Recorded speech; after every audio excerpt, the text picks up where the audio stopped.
Hi guys, welcome to big topic. இந்த வீடியோவில் நம்ம ரெண்டு காமெடி நடிகர்கள் பார்த்தோன்னா ரெண்டு காமெடியான விஷயங்களை பேசியிருக்காங்க. ஒருத்தரை வந்து சீரியஸாக பேசி பார்த்தோன்னா அது காமெடி ஆகிடுச்சு. இன்னொருத்தர் பேசுகிறத பார்த்தாலே பார்த்தோன்னா காமெடியாக தான் இருக்குது. அது என்ன அப்படிங்கிறத ஒவ்வொன்றா டீட்டெயில்டாக பார்க்கலாம். ஃபஸ்ட்டு நம்ம பார்க்கக்கூடியது திண்டுக்கல் லியோனி அவர்கள்.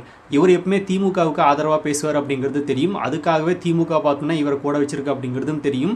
சும்மா சொல்லக்கூடாது, மனசு பார்த்தோன்னா எல்லா ஸ்டேஜிலுமே பேசி வந்து மக்களை என்டர்டெயின்மெண்ட் பண்ணுவார். அந்தளவுக்கு ஒரு சூப்பரான பேச்சாளர் தான். அவர் தான் பார்த்தோன்னா ரீசெண்டாக நடந்த ஒரு ஸ்டேஜில் வந்து பேசிகிட்டு இருந்தார். அந்த ஸ்டேஜில் பேசிகிட்டு இருக்கும்போதே பார்த்தோன்னா திமுகவுக்கு சங்கூதிய லியோனி அப்படின்ற மாதிரியே நம்ம டைட்டில் கூட வச்சுக்கலாம். அந்தளவுக்கு பார்த்தோன்னா ஒரு சிறப்பான சம்பவத்தை பண்ணியிருந்தாருன்னு தான் சொல்லணும். அவர் நிஜமாலுமே சொல்லிட்டார் அப்படின்னு கூட நம்ம சொல்லலாம். எதை வச்சு சொல்கிறீங்க ப்ரோ அப்படின்னு நிறைய பேர் கேட்பீங்க. அந்த வீடியோ வைரலாச்சு எல்லாரும் பார்த்துருப்பீங்க. அந்த ஸ்டேஜில் வந்து லியோனி பேசிகிட்டு இருந்தார்.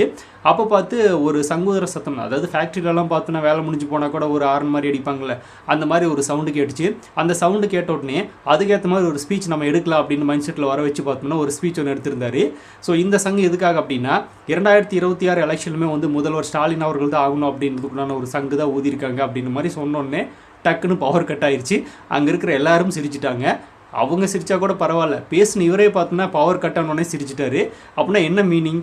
திமுக ஆட்சி பார்த்தோம்னா சங்கூதி 2026 வெளியே போகுது அப்படிங்கிறத இவரே ஒத்துக்கிறாரு அப்படின்னு மாதிரி தான் நம்மளுக்கு கேட்க தோணுது.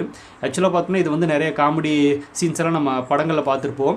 ஒரு விஷயத்தை ஒருத்தர் பார்த்தோன்னா பாசிட்டிவாக பேசிகிட்டு இருக்கும்போது சடனாக பார்த்தோன்னா கரண்ட் கட் ஆகும். அந்த இடத்துல அது காமெடியாக மாறும். அந்த மாதிரி இவரும் பார்த்தோன்னா சீரியஸாக அந்த விஷயத்தை பேசிகிட்டு இருந்தார். 2026 ஸ்டாலின் அவர்கள் தான் மறுபடியும் ஆட்சிக்கு வர போகிறார் அப்படின்னு சடனாக கரண்ட் கட் ஆயிடுச்சு. ஸோ இது பார்த்தோம்னா அங்கே இருக்கிற அவருக்கே காமெடியாக இருந்திருக்கு. அவரே பார்த்தோன்னா பொக்குன்னு சிரிச்சிட்டாரு. அப்படின்னா அவரே ஒத்துக்கிறாரு இது நடக்காது அப்படின்றத அவரே ஒத்துக்கிறாரு போல். அந்த அளவுக்கு தான் பார்த்தோன்னா அவரோட சிரிப்பு இருந்துச்சு. ஸோ இந்த இடத்துல ஏதாவது பேசணும், அந்த சவுண்டுக்கு ஏற்ற மாதிரி ஒரு ஸ்பீச்சை நம்ம கொடுக்கணும் அப்படின்னு ஒரு மைண்ட் செட்டில் அவர் ட்ரை பண்ணார். அதுவே பார்த்தோன்னா அவங்களுக்கு பேக் ஃபயர் ஆயிடுச்சு. அது ஒரு மாதிரி காமெடியாக போயிட்டு இருந்துச்சு. அதெல்லாம் பார்த்துருப்பீங்கன்னு நினைக்கிறேன் அந்த வீடியோ. ஸோ இந்த மாதிரி ஒரு சைடு போயிட்டுருக்க, இன்னொரு சைடு பவர் ஸ்டார் அவர்கள் மறுபடியும் எதுக்கு வந்து திரும்பி வந்து தளபதி விஜய் அவர்களை பேசிகிட்டு இருக்காரு அப்படிங்கிறது தெரியல. ஆனால் அண்ணன் பார்த்தோன்னா அப்படியே சைடில் அண்ணன் தம்பி விஜய் என் தம்பி அப்படின்ற மாதிரி பேசி விட்டுறாரு. அதை பார்க்கும்போது தான் கொஞ்சம் இதாக இருக்குது. இல்லைன்னா பார்த்தோன்னா மற்றவங்க மாதிரி நம்ம பேசிடலாம். சரி, ஓகே. அண்ணன் என்ன சொல்லியிருக்காரு அப்படின்னா, விஜய் அவர்கள் வந்து முதலமைச்சர் ஸ்டாலின் அவர்களை பற்றி பேசவே கூடாதாம்மா. ஜோசப் விஜய் அவர்களே நீங்கள் வந்து ஸ்டாலின் அவர்களை பற்றி பேசாதீங்க, ஒரு அண்ணனா வந்து கேட்டுக்கிறேன், உங்கள் கூட பிறந்த அண்ணனா நான் கேட்டுக்கிறேன்றாரு. அவரை பேரை சொல்லாதீங்க அப்படின்றாரு. ஏன்னா மக்களால் தேர்வு செய்யப்பட்ட முதல்வர் அவரை பற்றி நம்ம அப்படி பேசக்கூடாது அப்படின்னு சொல்கிறாரு. ஃபஸ்ட்டு இது என்ன மாதிரியான ஒரு கருத்து அப்படிங்கிறதே தெரியல. அரசியல் அப்படின்னு வந்துட்டால் விமர்சனம் வந்ததே தீரும் அப்படிங்கிறதுல எந்த ஒரு மாற்றமும் இல்லை. புதுசாக கட்சி ஆரம்பிச்சிருக்கிற விஜய் அவர்களுக்கே விமர்சனங்கள் 1000 வந்துட்டுருக்கு.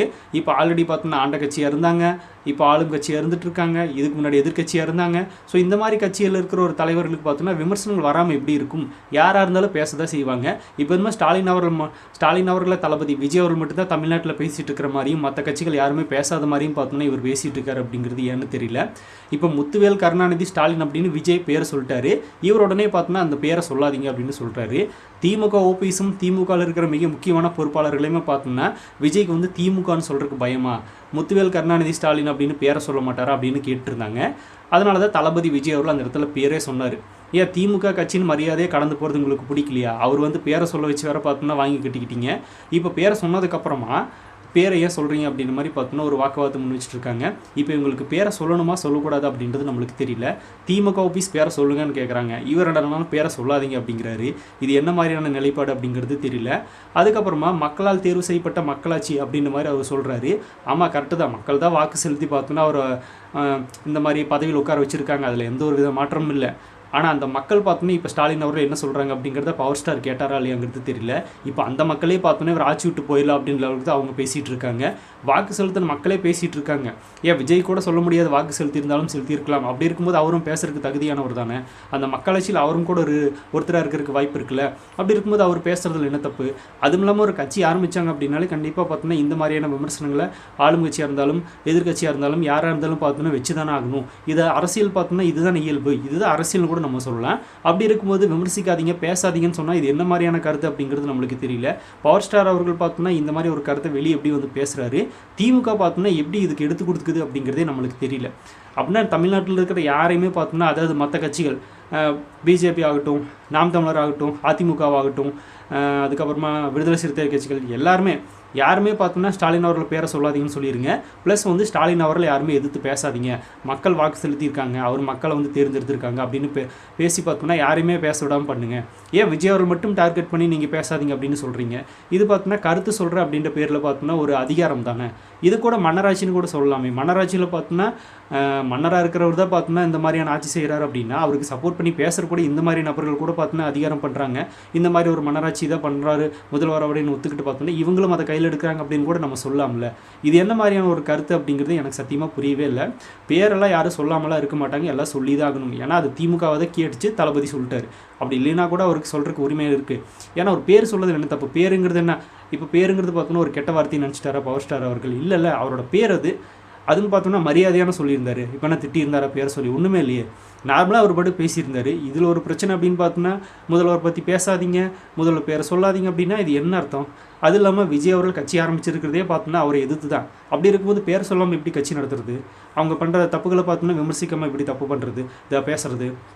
இப்போ விஜய் அவர்கள் ஒரு சில தீர்மானங்களை திமுக கொண்டு இருந்தாலும் அதை பாராட்டியும் செஞ்சுருந்தார். அதே சமயம் சில சட்டங்களை பார்த்தோன்னா சில தீர்மானங்களை பார்த்தோம்னா எதிர்த்தும் பேசியிருந்தார். இந்த மாதிரி ரெண்டையுமே தானே விஜய் பண்ணிகிட்டு இருக்காரு. அப்படி இருக்கும்போது இவங்களுக்கு என்ன பிரச்சனை அப்படிங்கிறது தெரியல. அதுக்கப்புறமா ப்ரெஸ்ஸில் கேட்டாங்க, தமிழக வெற்றி கழகத்துலேருந்து உங்களுக்கு கால் பண்ணி யாராவது வந்து மிரட்டினாங்களா அப்படின்னு. அப்படியெல்லாம் ஒன்றும் இல்லை, 2 தம்பிகள் பேசுனாங்க, ரொம்பவுமே மரியாதையாக தான் பேசுனாங்க. விஜய் அவர்கள் வந்து இந்த மாதிரியான கட்டுக்கோப்பாக தான் கட்சியை கொண்டு போயிட்டுருக்காரு, அதனால் எந்த பிரச்சனையும் கிடையாது. நான் விஜயை தம்பின்னு சொல்கிறதுனால அவங்க யாரும் என்னை பேச மாட்டாங்க அப்படின்னு சொல்லியிருக்காரு. அதே தான் நாங்களும் சொல்கிறோம். நீங்கள் தம்பி அப்படின்னு சொன்னதுனால தான் நாங்களும் பார்த்தோம்னா மரியாதையாக பேசுகிறோம், நீங்களும் மரியாதையாக தான் பேசிகிட்டு இருக்கீங்க. ஆனால் என்ன ஒரு இடத்துல ஜோசப் விஜய் அப்படின்னு சொல்லிட்டீங்க அப்படிங்கிறது தான் நம்மளுக்கு புரியல. ஜோசப் விஜய் அப்படிங்கிறது விஜயோட மதத்தை அடிப்படையாக பேசுகிறீங்க. அப்படி இருக்கிறப்ப திமுக பார்த்தோம்னா எல்லாருமே இதை கையில் எடுத்திருக்காங்க, இல்லை நம்ம சொல்லலை. ஆனால் இதே மாதிரி தொடர்ந்து அவங்க கடைசி வரைக்கும் பேசிகிட்டே இருக்கணும். நடுவில் பார்த்தோன்னா விஜய் அப்படின்னு சொல்லவே கூடாது. அப்படி சொன்னாங்க, அப்படி சொல்லிட்டு மறுபடியும் பார்த்தோன்னா ஜோசப் விஜய் அப்படின்னு எதுவும் பிரச்சனை வரும்போது மட்டும் அந்த நேமை யூஸ் பண்ணாங்க அப்படின்னா கண்டிப்பாக இவங்க வந்து மதவாத அரசியல் பண்ணுறாங்க, பிஜேபி மாரி அப்படிங்கிறதுல எந்த ஒரு மாற்றம் இல்லை. இது நம்ம 2-3 வீடியோஸில் சொல்லிட்டோம். இவரும் அதை தான் பேசுகிறாரு. இனி தொடர்ந்து பார்த்தோன்னா ஜோசப் விஜய் அப்படின்னு மென்ஷன் பண்ணிகிட்டே இருப்பாரா எல்லா இடங்களும் அப்படிங்கிறத மிக முக்கியமாக நோட் பண்ணணும். பொறுத்திருந்து பார்ப்போம். ஸோ இந்த மாதிரி விஜய் அவர்கள் திமுக எதிர்த்து கட்சி ஆரம்பித்ததுலேருந்தே பார்த்தோம்னா திமுக பேரை சொல்ல மாட்டேங்கிறாரு, ஸ்டாலின் பேரை சொல்ல மாட்டேங்கிறாருன்னு கேட்டிருந்தாங்க. இப்போ பேரை சொன்னதுக்கப்புறமா சொல்லாதீங்க அப்படின்றாங்க. ஸோ இதுதான் பார்த்தோம்னா என்ன சொல்கிறது, ஒரு காமெடி கட்சி மாதிரி நம்மளுக்கு தெரியுது. காமெடி நபர்கள் உள்ள வச்சுருந்தா இந்த மாதிரி தான் நடக்கும். அதுவும் ஒரு காமெடி நடிகரே வச்சு பேச வச்சுருக்காங்க அப்படின்னா அவங்க எந்த மாதிரியான காமெடி கழகம் அப்படிங்கிறத நம்ம யோசிச்சாகணும் இந்த இடத்துல. சரி, இன்னும் என்ன மாதிரியான லெட்டரெல்லாம் எழுதி கொடுக்க போகிறாங்க மற்ற ஆள்களுக்கு, இன்னும் என்னெல்லாம் வந்து யாரெல்லாம் பேச போகிறாங்க அப்படிங்கிறத பொறுத்திருந்து பார்க்கலாம். ஸோ இந்த மாதிரி லியோனி அவர்கள் பண்ணியிருக்கிற அந்த ஒரு காமெடி ஸ்கிரிப்டும், இந்த மாதிரி பவர் ஸ்டார் பேசியிருக்கிற இந்த ஒரு சீரியஸான ஸ்கிரிப்டும் காமெடியாக மாறி இருக்கிறத பற்றியும் உங்களோட ஒப்பீனியனை கமெண்ட்டில் பதிவு பண்ணுங்கள். அப்படியே நம்ம இன்ஸ்டாகிராம் பேஜ் லிங்க் டிஸ்கிரிப்ஷனில் இருக்குது, யாராவது ஃபாலோ பண்ணி நினச்சிங்க அப்படின்னா செக் பண்ணி ஃபாலோ பண்ணிக்கோங்க. பிக் டாபிக் சேனல் யாராவது சப்ஸ்கிரைப் பண்ண முடிந்தால் மறக்காமல் சப்ஸ்கிரைப் பண்ணிக்கோங்க. நேராக big topics, political news, trending news, cinema updates அப்படின்னு நிறைய நம்ம சேனல் திறந்து வரப்போகுது.